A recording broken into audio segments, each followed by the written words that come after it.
Hey you guys, and welcome to my channel. So ask almost anyone if they know what dream vacation they would want to take in their lifetime, and chances are they'll say Hawaii. The population of all 7 islands in 1982, in the year this case took place, was roughly around 994,000. All islands combined, which are the Big Island, Maui, Hawaii, Oahu, Lanai, and Ni'ihau, had 48 murders that year. When a murder has taken place on any of the islands, everyone is affected in some way or another. This was an unsolved case. Police said she was a murder victim. Lisa Au, murdered in 1982. The cause of death was never established. No arrest was ever made. Suspicion that an HPD officer was involved caused island-wide fear that a policeman was preying on women. But I think that they didn't look at all the facts. That's why I kept the file. he believes his department botched the investigation, ignored important evidence and witnesses, and then tried to hide the mistakes from the public. I feel that there was definitely a cover-up.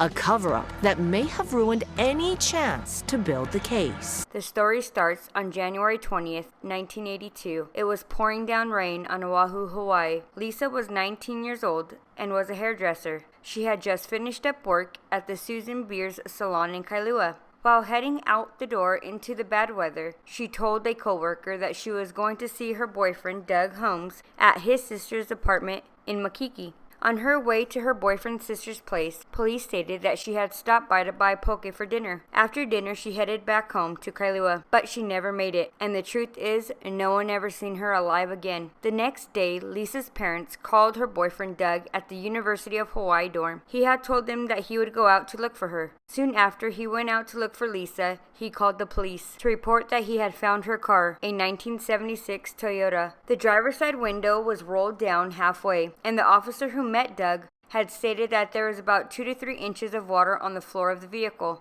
and that the seat was completely soaked. But something caught his eye. Lisa's purse was on the seat, and it appeared to be completely dry. The officer expressed concern that the purse had been placed on the seat after the rain had stopped. The police officer also reported that he had seen scratches on Doug's face. Crime scene technicians would later say that Lisa's car had been wiped down and clean of any evidence. Word quickly spread of Lisa's disappearance around the island, and thousands of flyers were distributed as her family and friends hoped against all odds that she would be found alive. The search would go on for 10 agonizing days, and then the worst news possible. On January 31st, 1982, Lisa's nude, decomposing body was found in a ravine. That was the day the case moved from Missing Persons Unit to Homicide Detectives, and when the Honolulu Police Department's Burt Cornell would get involved at the time. Cornell was a lieutenant assigned to Criminal Investigation Division. 39 years later, he's now 74 years old, retired in Florida, and Lisa's case still haunts him. Despite the passage of time, he said he remembers the case clearly. Days after Lisa's body was found, homicide detectives had a suspect, one of their own, and their theory became public, causing an island-wide panic. Women feared that a policeman was pulling over women and attacking them. So, how did they come to suspect that the police officer was involved, and why were they focused on him? Lisa's temporary license was missing from her purse, and her car window rolled down halfway. So in their minds meant she was pulled over and had passed the license to an officer. Investigators continued their focus on the police officer. Trying to get answers for the family, Cornell started the investigation over. He interviewed witnesses that says detectives failed to track down or simply just ignored. He also found evidence that seemed to debunk the killer cop theory.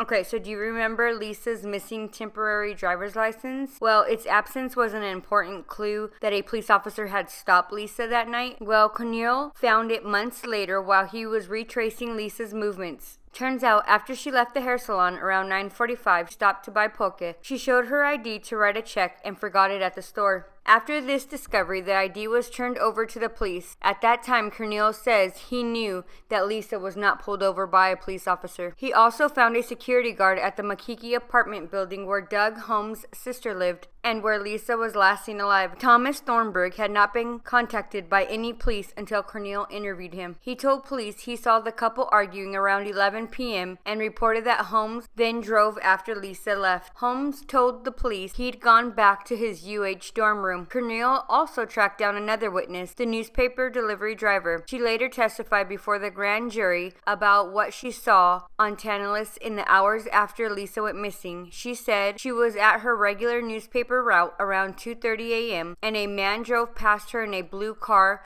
with a female passenger who appeared to be either asleep or unconscious. What alerted her was that her head fell. When the car made the turn, her head just fell, she said.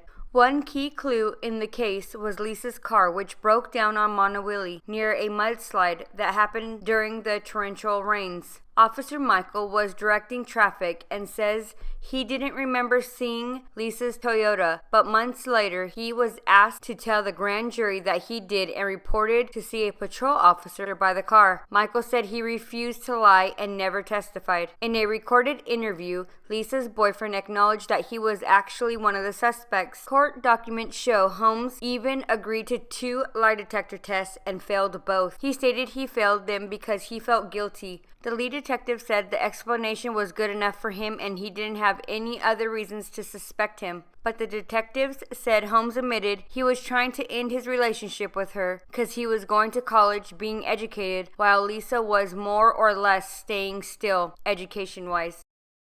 In 1983, Lisa's body was exhumed. What investigators found in her casket was chilling. Police took her skull and jawbone and asked the coroner of Los Angeles, California to do what Honolulu's medical examiner could not do, to determine the cause of death. When the body was exhumed, investigators learned her remains were still in a police body bag. He was also appalled to learn that there was still leaves, dirt, and rubbish inside. He says the body was never even washed. In the years after Lisa's death, her younger sister said that she saw the ripple effect that impacted her family. It was hard on my parents. I watched it, she said.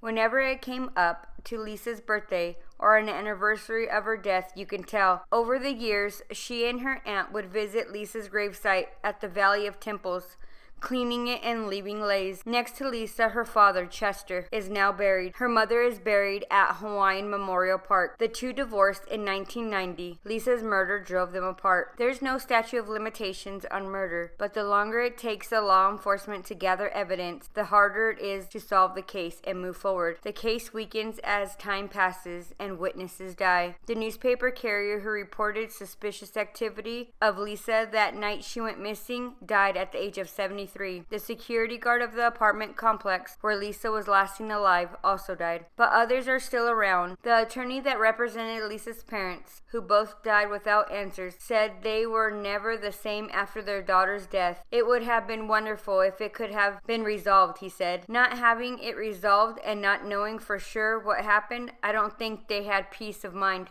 Lisa's younger sister stated, "My parents are gone and they know what happened to her now. Now just us living want to know. A lot of our family and friends close to us just want to know. I'll never lose hope." Alright you guys, hope you enjoyed the video. Please like and subscribe, and until next time, bye.